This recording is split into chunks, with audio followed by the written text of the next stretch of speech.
Hi there, and welcome to Draw With Me. I'm Danny Gregory. It's Thursday. You no doubt have some art supplies standing by, waiting to be used. And it's so nice to see you. What about those typewriters? Clearly, you people like drawing typewriters.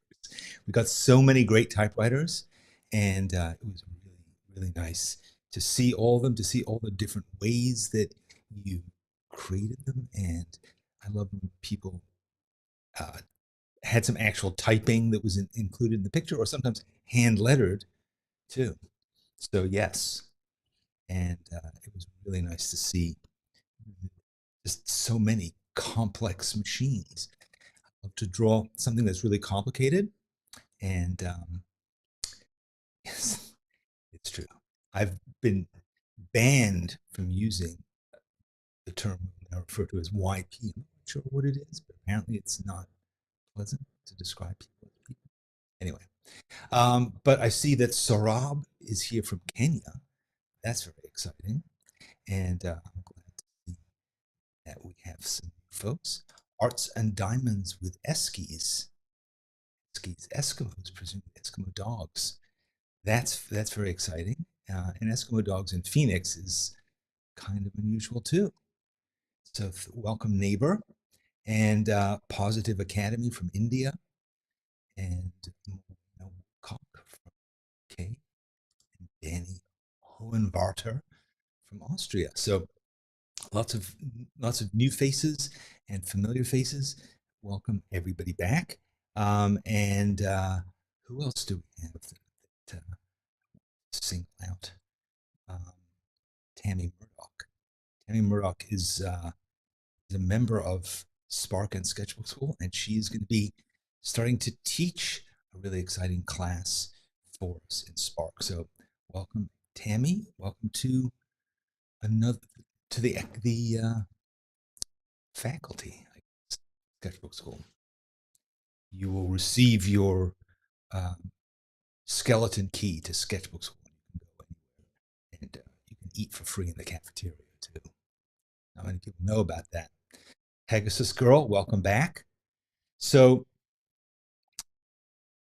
there's so many things to talk about, but first I want to just share with you a note that I got from our friend Joe Domeyer, who is traveling around teaching people to draw and paint, and to encourage usage of art supplies in what's called STEAM. STEAM is, for those of you who don't know much about American education, STEAM stands for science, technology, engineering, art, and math. And he is doing postcard painting events around the country. And then he takes them back to Hahnemühle headquarters and mails them out. So, but look at how beautiful those are. And seeing a young painter working on it. And this is from stuff that he did in Anchorage, Alaska, just recently. And so that is going to be part of our inspiration today, is this idea of postcards, and Anchorage, Alaska, possibly too. So today, every week, we give away some Hahnemühle product, and this week, beautiful watercolor postcards. I love these postcards, and they are really nice pieces of watercolor paper, actually. But you can mail them out. I think this today, either today or tomorrow, is National Zip Code Day, and it's also like National. What's going on? People are complaining about the audio. Interesting. JJ, let me know if there's a problem with the audio. Anyway, so these, I'm sort of sweating with excitement. Yeah, I'm not sure why this. Yes, so some people are complaining about audio. Some people are saying it's not a problem. Is it a problem? You want to try plug in? Okay, let's see if that makes it. Hold on one second, folks. You can look at this beautiful postcard.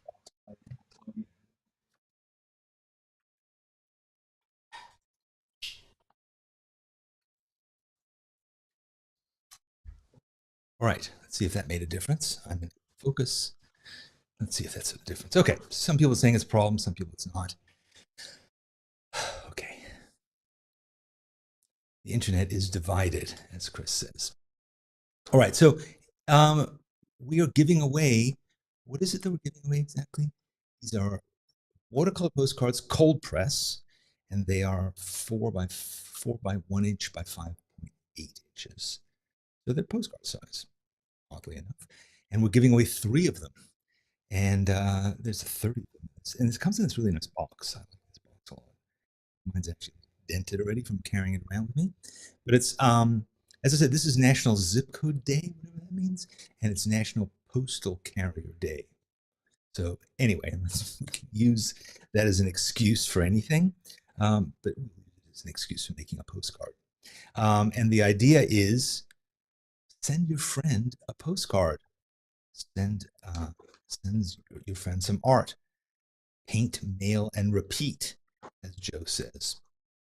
So that's what we're going to be working on. And if you would like to get one of these boxes of postcards, write to us. You can either write to us at info@sketchbooksoul.com, or if you want to, you can send us a postcard to Post P.O. Box. Remember that what used to be? Send a postcard to P.O. Box 45365, Phoenix, Arizona 85064. Unfortunately, it's only 4 U.S. mailing addresses for now. Don't want to expand that.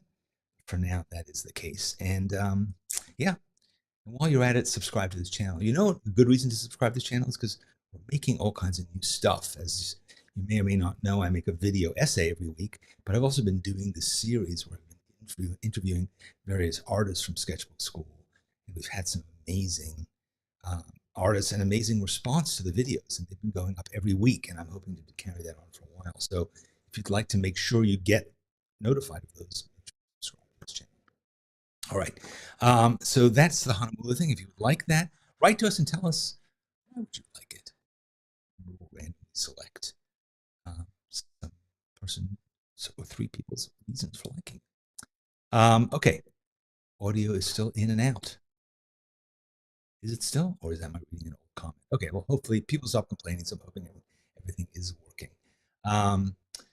Rennie says those postcards are the best. They are really good quality postcards, and they're really nice paper. So, yeah, there's that. All right.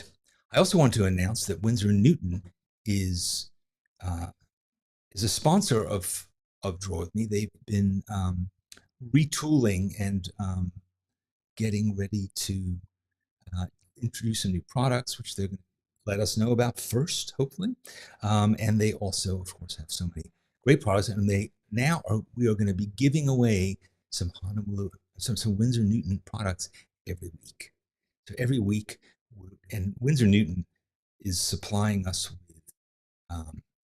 markers, watercolors, brushes, inks, pens, just colored pencils, watercolor pencils, everything you could possibly use in a sketchbook is now going to be coming to us from Winsor Newton. So that's pretty exciting. And in fact, let's kick things off here with this. Promarker watercolors. I have to say, these watercolor markers are really cool. I'm going to be using them today. You've probably seen me use them before. They're markers, but they work completely like watercolors, and they are tied to the colors of watercolor. A lot of times you get a marker and it's yellow. Well, this marker from this Winsor Newton marker is gamboge hue. So it's gamboge. It's like, they're cadmiums. They're all the colors of watercolors, which is really great. And I like to work with them, blend with them. So we're going to be giving away a set of these watercolor markers. And again, if you'd like them, write to us.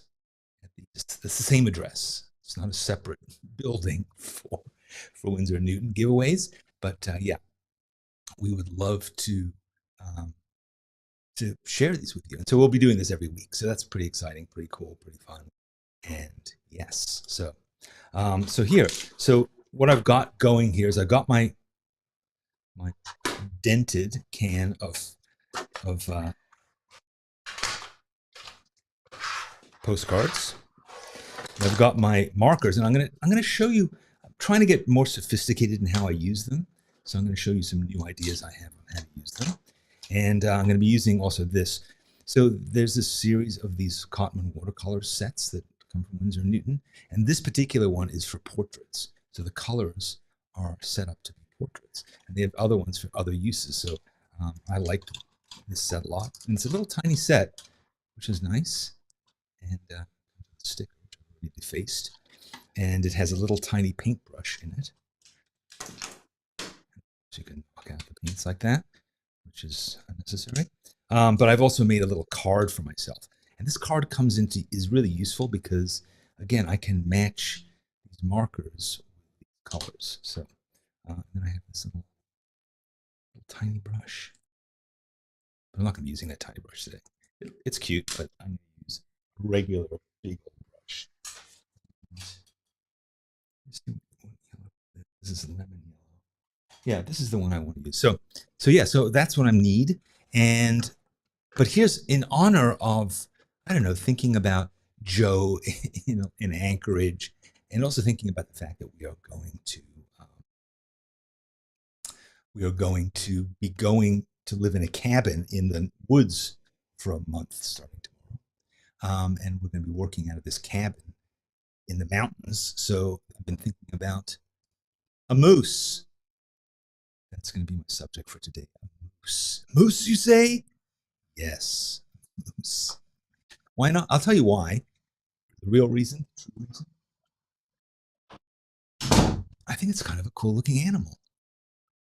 And I think it has some interesting challenges involved in painting it, drawing it. So, yeah, so I'm going to be working with this moose. Never said that sentence before. I'm going to be working with this moose, and so are you. So this is what we'll be drawing today. Bullwinkle. Although he looks a bit more menacing. Bullwinkle. So I think I'm going to start by just drawing it. I'll draw it, and then we'll get into talking about color in a second. But let's try drawing him and seeing how that goes. Now, I want you to think about this, because think about his proportions, right? Think about how big he is, but also, like, how do we fit him into the page neatly? How do we fit him into the page so that his whole head and antlers are going to fit into this page, which is more or less proportioned like a postcard. So that's all good. But I want to make sure. So I'm just going to take some measurements for myself. 1, 2, 3. So his neck, going all the way up to where his jaw is about half. About half the length. So this kind of is the midpoint, I would say, of where his jaw is. So I just want to, I don't know why I'm being so persnickety about it, but I do want to get him right. I do want to get him into the page. So I'm just going to start by doing this kind of contour. And then there's also some really interesting angles in him as well. So when I look at, I already about this, but when I look at the slope here of this kind of chin coming down, and then arcing back up, and then his nose coming up like that. Yeah, I'm a little worried I'm already making it too big, but I'm going to make another mark. Well, no, I'm winging it. So if this ends up looking more like Bullwinkle than the actual real one, yeah. All right, so that's roughly, I think, pray getting this right. And so having to look back at where his eye is sort of roughly in there, and then his head, and then it kind of slopes up here, and then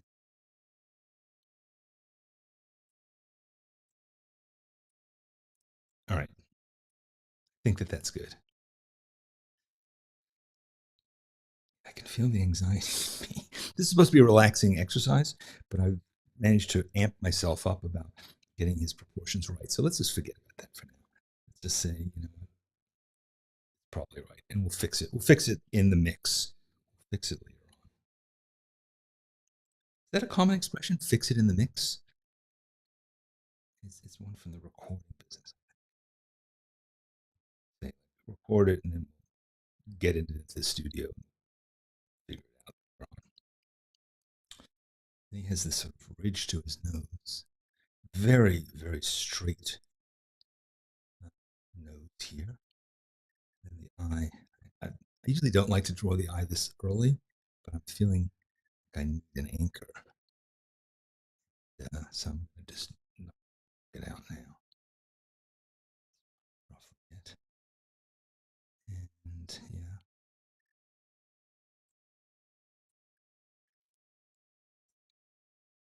Maybe too big. I may have made his eye too big, but yeah, he'll be cuter for it. And I once did a whole thing about drawing camels. I was in Dubai for a while and I drew camels there. There's something sort of camel-like about it.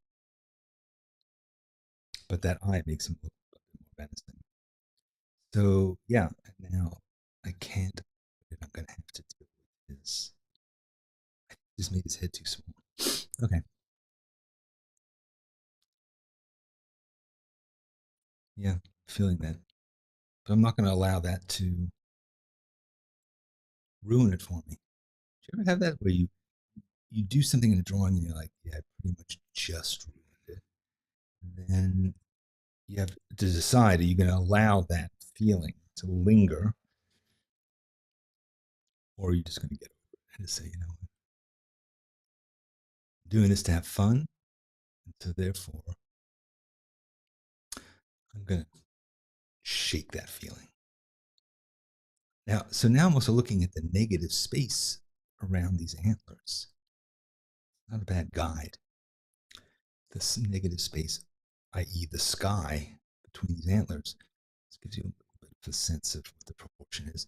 It's also good to look at, for instance, this arc back here is kind of in line with his eye.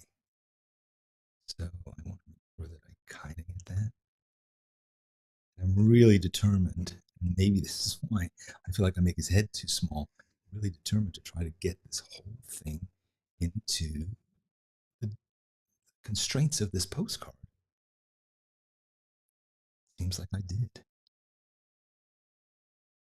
Okay, that's good. I was sure that I was going to end up running out of space, but that's part of the trick of this. So, okay, so now rather than continuing down that route, I want to come back here to the main highway of the antler, and I want to sort of think about this sweep back,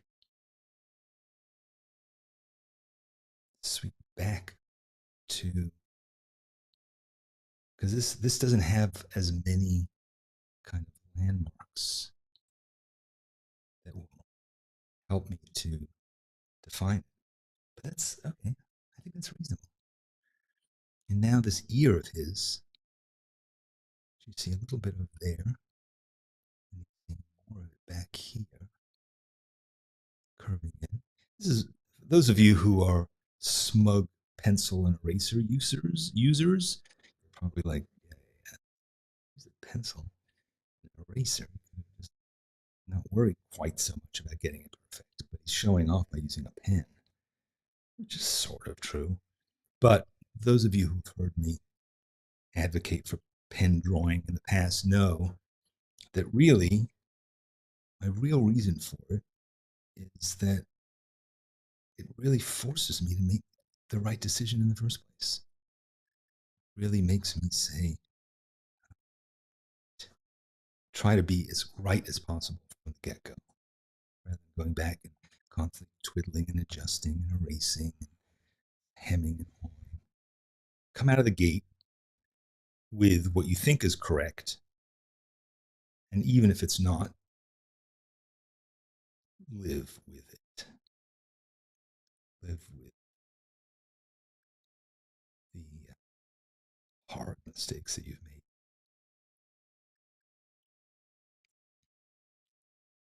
Not the end of the world. Just a moose. The moose, and you know what I'm thinking about this moose? This moose is a postcard. You know, thinking maybe I'll send it to Joe. Joe is a big outdoorsman, so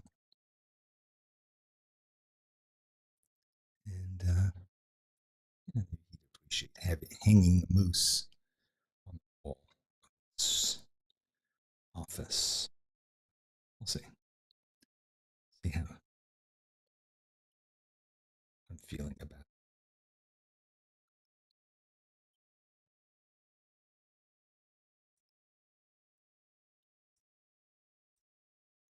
So now I'm trying to do some cross hatching. I'm not going to get nuts about it because I am, after all, going to be watercoloring this. So, you know, I can put in tone in lots of different ways. But I like having a little bit of this going on. Oh, so this is a little piece of antler. And then there's another little bit of ear here. Or is it his other ear? I can't quite tell if that's another part of the ear or another little mini antler back there. But this is definitely the ear. Comes, sways back, and then it has a little bit of tone in there, tone in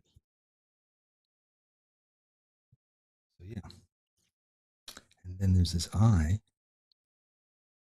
with a bit of highlight right. And, okay.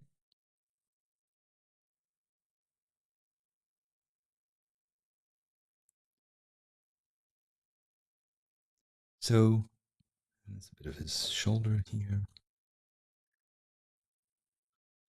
So this is an interesting subject, you know. It's both familiar and unfamiliar at the same time. You sort of know how the bits work. You know, that it has antlers, you know, that it has fur, you know, that it has an eyeball. You kind of generally get a sense of what the jaw shape is, but it's also new to me. I haven't done this before. It is new in some ways, and you know, so that's a good challenge. Okay, it doesn't look like it has a huge amount of personality right now, but you'll see. I think it's going to look pretty different once I get into doing stuff with these markers. Now, I'm going to bring back in this thing of colors here because so I'm kind of thinking like yellow ochre sort of feels right with maybe a bit of burnt sienna in there and possibly some burnt umber, maybe even indigo going into the shadows. We'll see. See how it's going. So, but I'm going to show you what I really like about watercolor markers is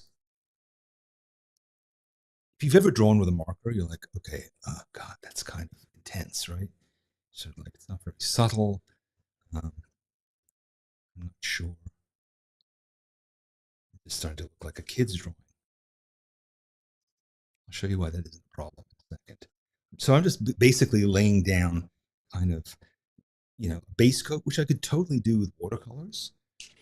And, you know, in fact, here, if you look, here is the yellow ochre. It's similar. It's not quite exactly the same. Might be a little bit more some of this dries, but it's in the range. But you might say, I did it with watercolor. It would take a while to dry. This essentially feels dry already. So I'm going to take a wet brush. You see how it's losing that kind of markery effect, and it's starting to feel a bit more like watercolor. It is watercolor. It's a solid stick of watercolor. It's not even solid, it's a flexible brush tip. And I can paint right over these lines, of course, because they're waterproof. So, this is not, this is still looking, it looks a lot more orange on the screen. Because this color on the screen. See if I can adjust it.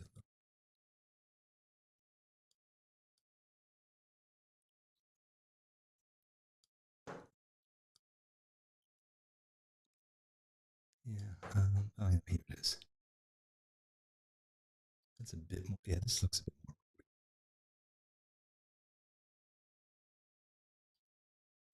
But I'm just putting down a base coat because I like layering. I want to layer the G that's out of it.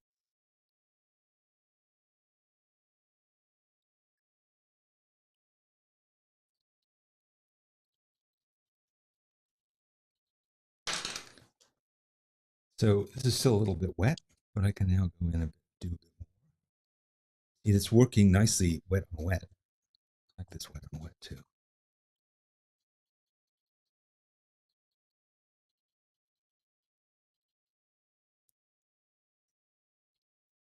But I want to get that fur effect, so I have to figure out how to do that. It's basically flat color.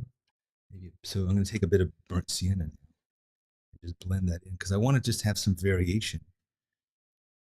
I'm going to probably end up making him look a bit more electric than the original does, just because it's more interesting to me. You see, when you're doing wet on wet, you get this kind of blended effect. If you're working with just straight watercolor, of course, you could be doing all these same things. The difference for me right now is it's going to dry faster.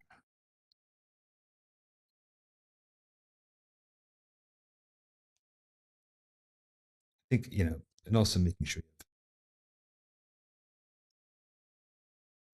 you want to blend a little bit, you want to mix a bit. And I could also probably mix this, like here's a dish. I could probably mix it a bit here. I could do a bit of this. I could do that, mix a bit there. And I could mix it here in the dish. With that. So.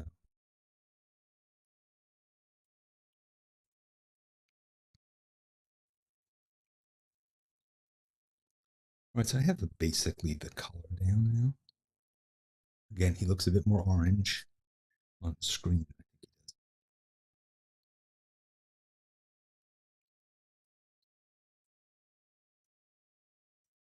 All right.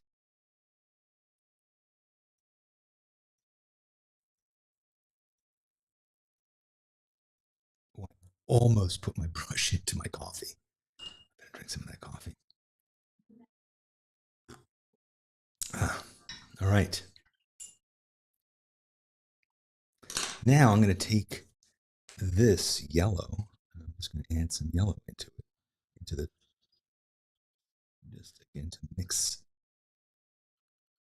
a bit more variety in there.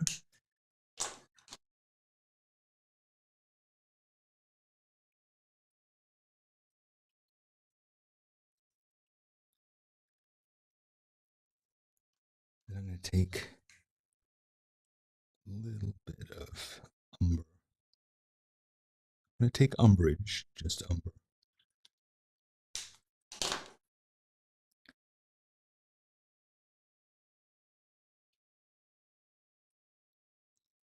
Color that eye. And now I'm going to take indigo. Indigo, you say?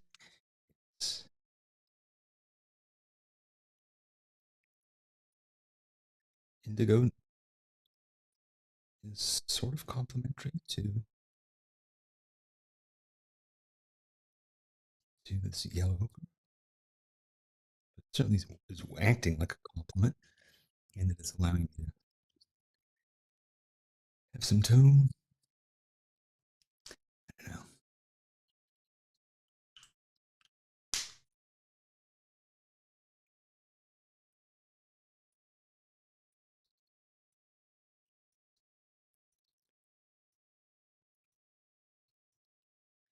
I'm just adding some little marks, getting some more tone. But when this dries, I'm going to go back in, sort of sharpen things up because they're looking a little focused right now.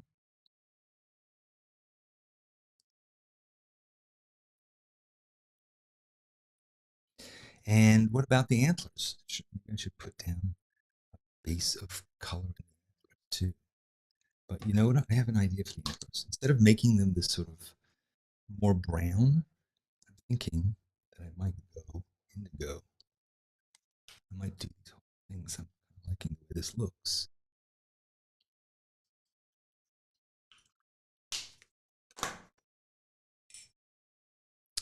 And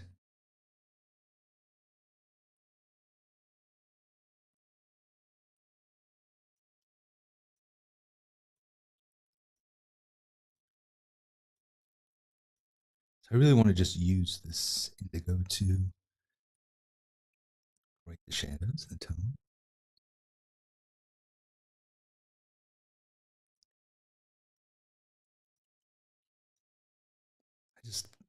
It feels more right to me somehow being in this tone.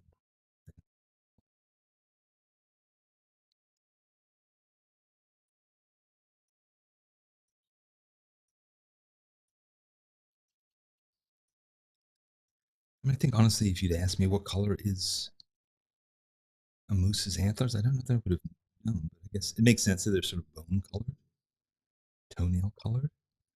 I guess they are, right? Are they bones? I guess they are bones. They grow. So maybe they're cartilage? Or what is it called? Creotone or something like that toenails are made out of? Horns?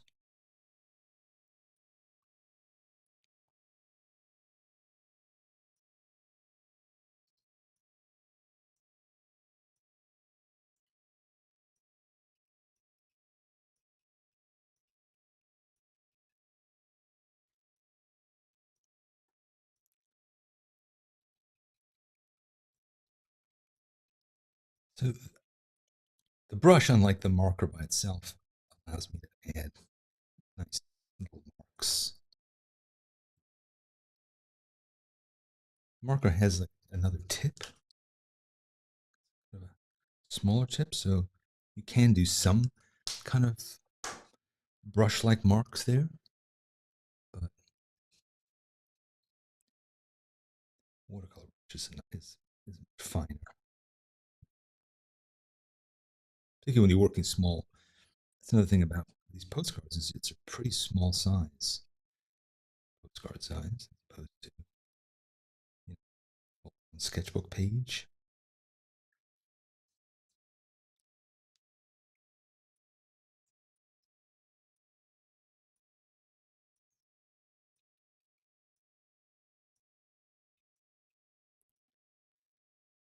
Now I'm going to let that sit for a second just to dry a bit. But I could take a fine liner and put in some hatching in here. This is a gray fine liner. I like the gray is a nice way of drawing because it's just not quite as aggressive as black. Sometimes black can just feel too much. But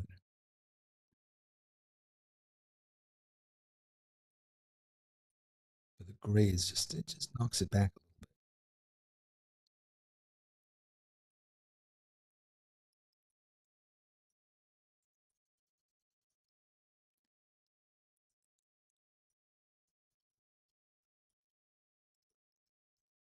So just putting some texture in here, not trying to do too much with it, not trying to make too much of a point. Just make it feel like there's some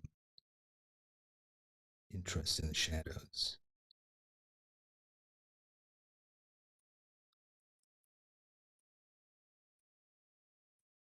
really interesting to see how these antlers grew. They really grew like a tree. You can see that they're kind of squashed in here, sort of trunk. And oh, now what about his ear? Kind of didn't put any tone and color in here.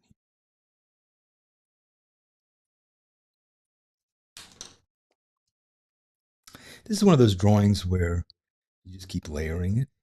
That's sort of as I was anticipating this would be about, which is to just keep building up your layers, getting in detail, and it kind of just becomes more interesting.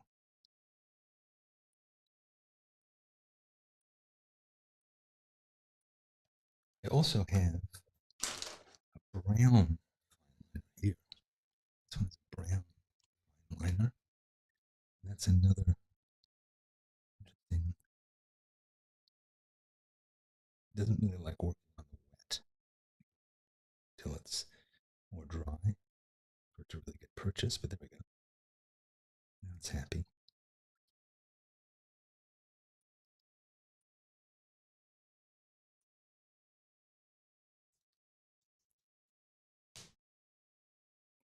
See, the eye can make all the difference. The eye can just make it just seem more correct because it's alive. And that highlight in the eye is a key point to be making.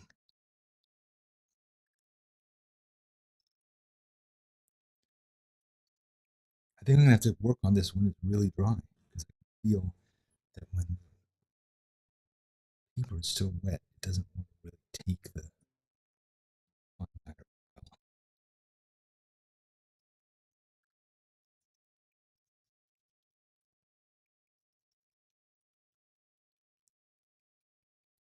But all the stuff in here, all these little lines, just starts to feel like the shaggy neck of a moose. Again, another sentence I've never said before.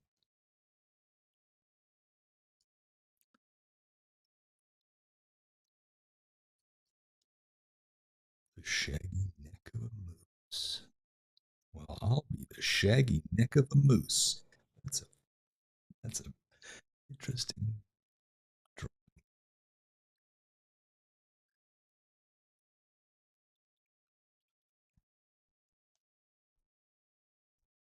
What do you think?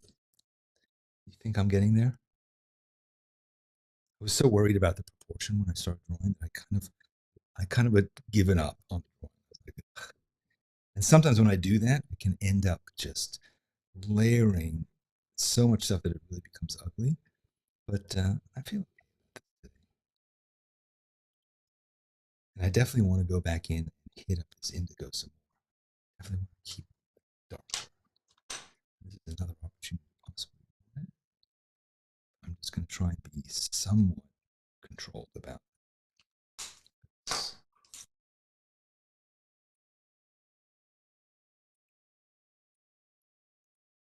Sometimes with watercolor, you can over blend stuff. You can just have too many layers, and it just starts to get dull. And maybe approaching that point, just because watercolor works best when you just have like 1 or 2 layers and you just knock it in there, and you're like, okay, that's I nailed it first time. If you go back over and over again, this is some actual watercolor that I'm using, not just the marker, but I'm actually going in and pulling it from that paint set, grab indigo because I know it'll be, it'll be consistent with the marker, but it's different because it has, you're painting from an actual set of watercolors, so it's a bit different.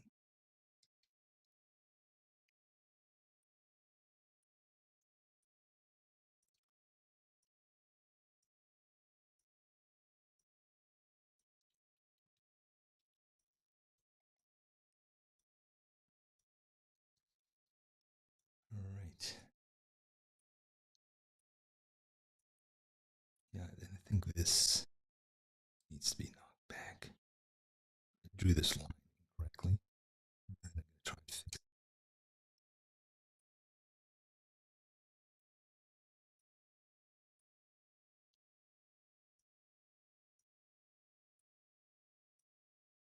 Well,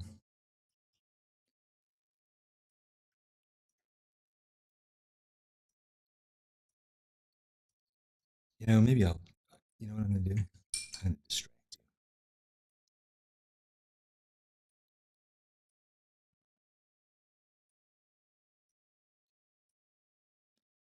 I'm going to write a little bit of a postcard. I'm going to write it in cadmium red.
You see, sometimes when you're not so sure about your drawing, it's an old trick.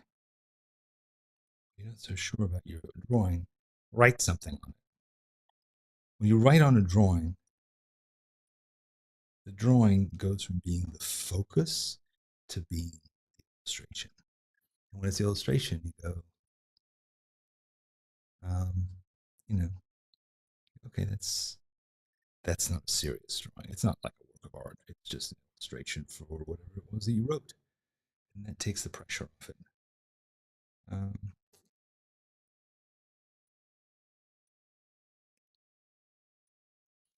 Silly goose is what JJ often calls our dog. What's into my mind?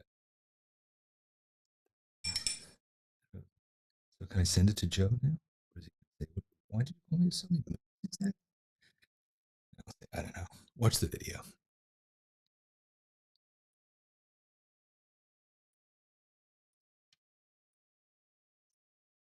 What else can I say here?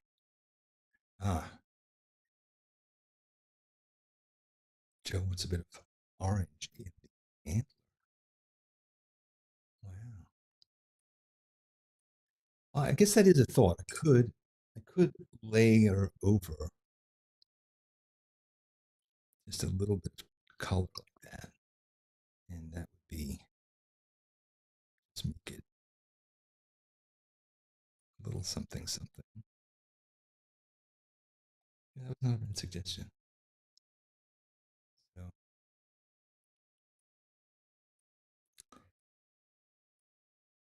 so then maybe I'll just write. And normally this is the kind of stuff that you would write on the other side of the postcard. And this postcard has the stuff, the lines and so on that you use. But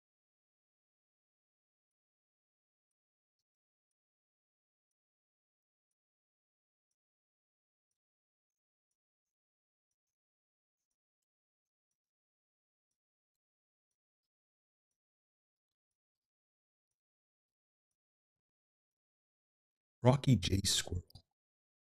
That was the name of the flying squirrel in Bullwinkle. What was Bullwinkle's full name? Yeah, didn't he have a full name? He did. He had a more elaborate name. I can't remember what it is. Anybody remember that? Bullwinkle? It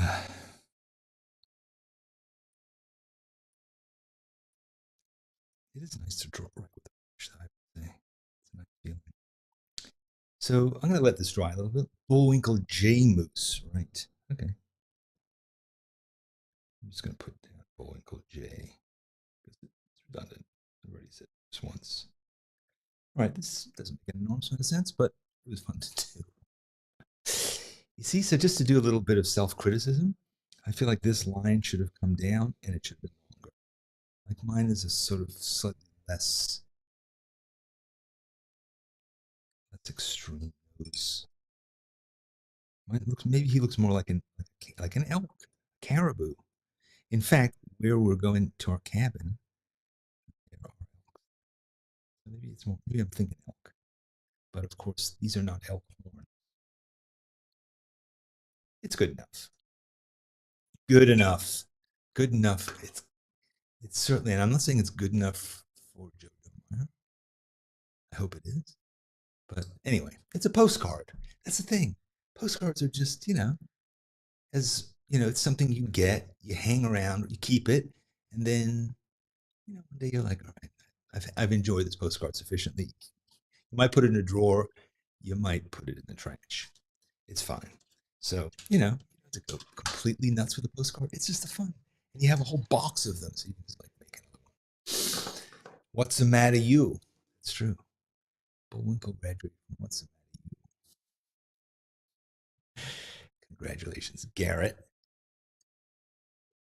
Oh, speaking of which, let me see if I can do this. I don't have it here. I wanted to share a picture of my nephew who just graduated from Cambridge, I think yesterday, a couple days ago, this week. So yeah, that was nice. I had a nice picture of him and my sister. Share with you some, or not? I probably won't actually. So I think we're done. I think we're done with this exercise.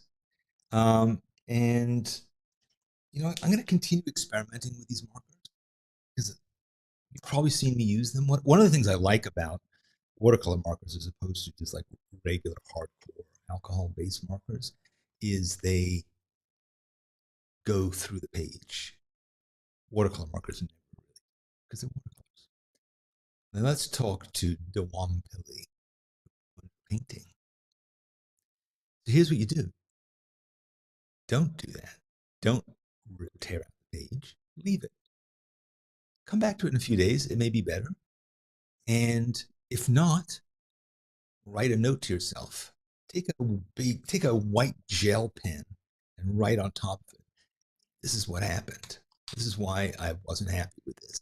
And then it becomes a lesson, something you learn from. Whereas if you take it and throw it away, what's the point? What are you missing? So don't despair when you do something that doesn't turn out quite the way you want it to. That's like, can't erase our life lessons. We can profit from them. Art and Diamonds is used to drawing animals life size. Yeah, that would be tough with a moose. A lot of watercolor paper. People were struggling with the moose. Struggling with the moose. Maybe that's what I'll call this. Joe, maybe that would be a good episode alone. Struggling with the moose. Yes, it is. I mean, there's a lot of things to go wrong with that moose, many of which I experienced. So don't despair. Draw another moose, or you know what you could say? I'm never drawing another moose. So as long as I live, why did that idiot tell me to draw a moose? It's tough sometimes, It's interesting to go places you've gone before. I kind of assumed that none of us had drawn a moose before. We're first-time moosers, musketeers. Cool. All right, Chris Seidel, in for the win. Actually use watercolors. Is that a new thing? You, Chris? Allie liked hers better before she put paint on it, she says, which is fine. Yeah, that happens. So draw it again. It only took us 20 minutes. I mean, how long did it take to draw it? 10 minutes? Susan says, I like my pencil. And he's so far. Okay. So you've successfully generated a blank sheet of paper.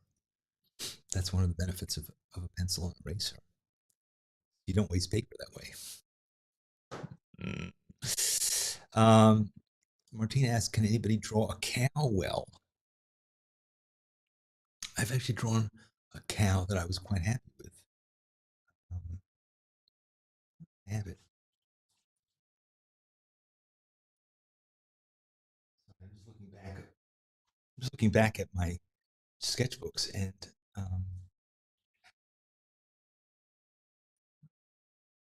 if you'll excuse me for 1 second, I'm going to go and look for my cow. Hold on.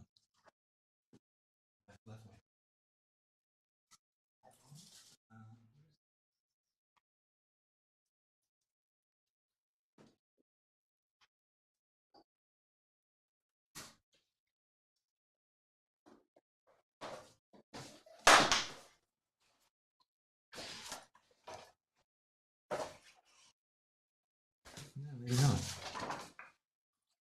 Ah, yes. Here we are.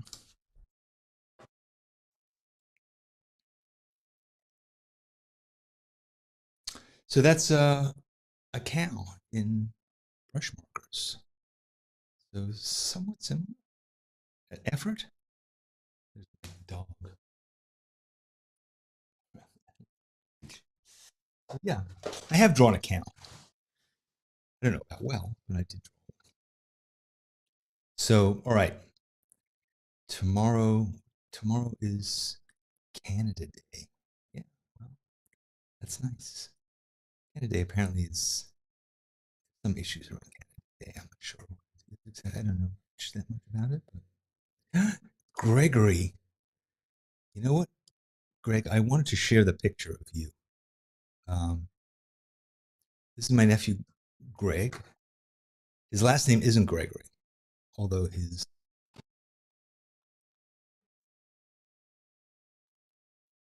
I didn't show it yet. Yeah, no. I'm gonna go. Jenny, can you sit here for 1 second?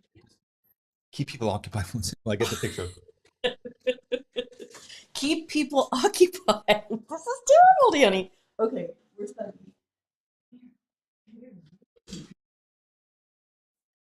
This is how you guys know it's really live. Hi, everyone. Hi. Yes.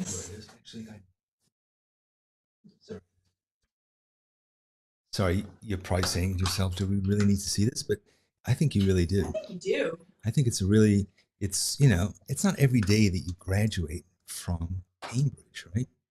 I think young people are going to save this world. Is that really the message? Yeah. Young people give me hope. Up with youths? Yeah. I thought this was the generation that just sits around doing nothing. And look. Oh my goodness.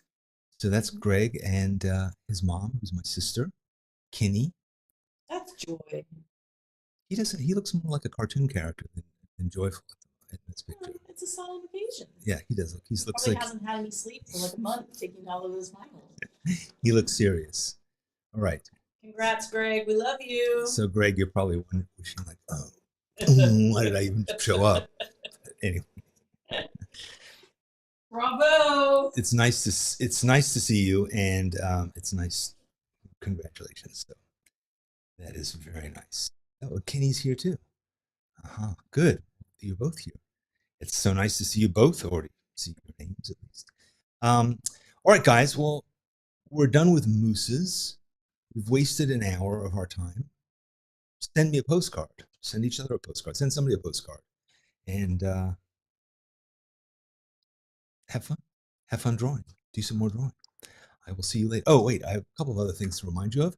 If you want either these markers, watercolor markers from Winsor Newton, or these postcards from Hahnemühle, write to us and tell us that you do. And make sure you send your mailing address. You would not believe how many people forget to put in their mailing address. And they do. Like, well, we can't email you a pro marker. All right. I send out an essay every Friday. It's free. Tomorrow's Friday. If you sign up today, you'll get it. It is, life-changing. and it's free. You can't say that about many things, except perhaps COVID. Anyway, it's better than COVID. How's that? How's that for a tagline? I'd love to see your moose. Share it on social media. Share it on Instagram, on Facebook, and tag it, hashtag SBS Draw with me. And then next week, we'll have a cavalcade of moose. We'll have a moose parade of all the mooses that you've made. Hey, that rhymes. Or share it on the schoolyard if you are a member of the schoolyard. And don't forget to subscribe to this channel. It's also free, and it'll also possibly change your life. If not that, it will at least remind you of when I'm going to post another video essay or another interview with an artist or another episode of Draw With Me. So just hit the damn button. What's it to you? Do it. And we'll see you next week. Next week, we will be in our cabin, and we're going to try and figure it out, because I'm telling you, the quality, if you thought today was bad, it's going to be kind of tough. It's going to be kind of tough because we're going to have to figure out how to do it from the woods. Here we are in a giant city. It's easy to bring you high quality entertainment, but from the cabin, I don't know. We'll see. All right. Thanks very much for drawing with me. I'll see you again next week.